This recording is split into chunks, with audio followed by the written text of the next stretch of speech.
Hi guys! Mapagpalang araw. For today's video ay may tuturo ako sa inyo kung paano palakasin ang mobile data natin.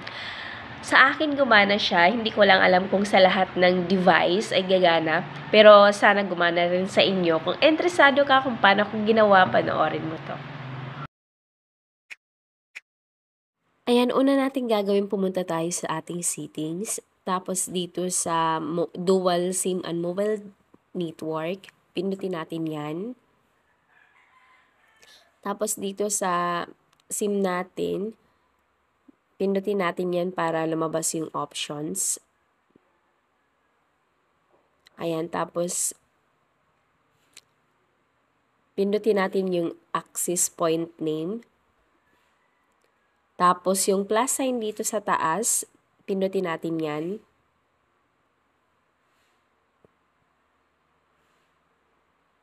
Tapos ayan, dito na tayo mag-change ng mga gusto natin. Dito sa name, bahala ka kung ano yung gusto mong pangalan na gustong ilagay. Tapos save mo lang. Tapos sa API naman, ang itatype mo lang ay google.com.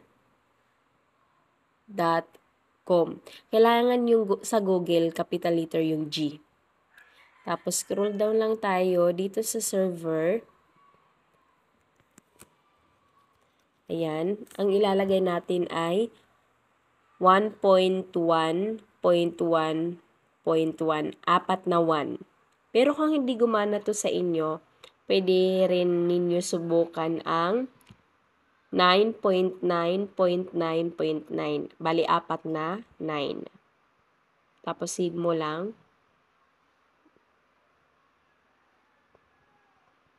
Ayan, dito sa APN protocol, dapat naka IPv4 siya.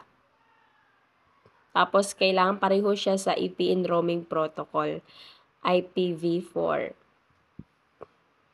Ayan, kung okay na, back na tayo. Tapos, dito sa barrier, kailangan naka-unspecified yan.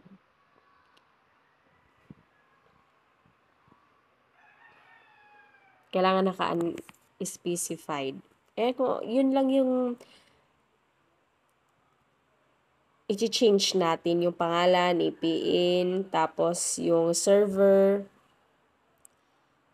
tapos yung APN protocol and APN roaming protocol. Kung tapos na, tapos yung bearer pala, kailangan unspecified. Kung okay na, i-save na natin.